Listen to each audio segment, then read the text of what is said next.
Здравейте, LaptopBG представя Dell Inspiron 1764. Това е 17,3 инчов лаптоп, който е 17-инчовият вариант на лаптопите от серията 1564. Това е по-големият им събрат. Както знаете, новата серия наследи 1545 лаптопите, като взе доста от Dell Studio дизайна, външния вид на тези машини, така че тези машини на Dell определено стават наследник на така наречената мейнстрим или най-продавана серия от лаптопите на Dell.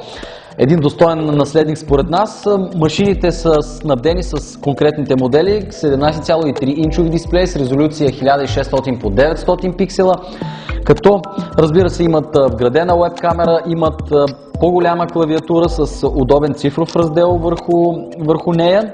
Освен това, те са снабдени с Intel Core i3 процесорите, които трябва да комбинират добрата производителност при мултитаскинг, при работа с множество приложения, едновременно с това да бъдат и достатъчно икономични, т.е.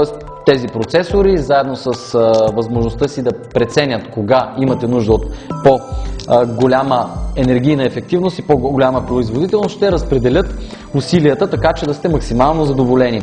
От друга страна, портовете, с които са снабдени тези машини, са напълно достатъчни за един домашен лаптоп, като HDMI порт, като 4 USB порта, четец за карти памет, Bluetooth, безжичната свързаност, която е вече задължителна за всички лаптопи. Така и, разбира се, избор на цветове. Тук имаме черен лаптоп, този, който стои пред мен е с небесно-син цвят на капака на дисплея си. Всичко това получавате от Inspiron 1764 плюс 3 годишна гаранция от Dell. LaptopBG е мястото, където може да научите повече за него.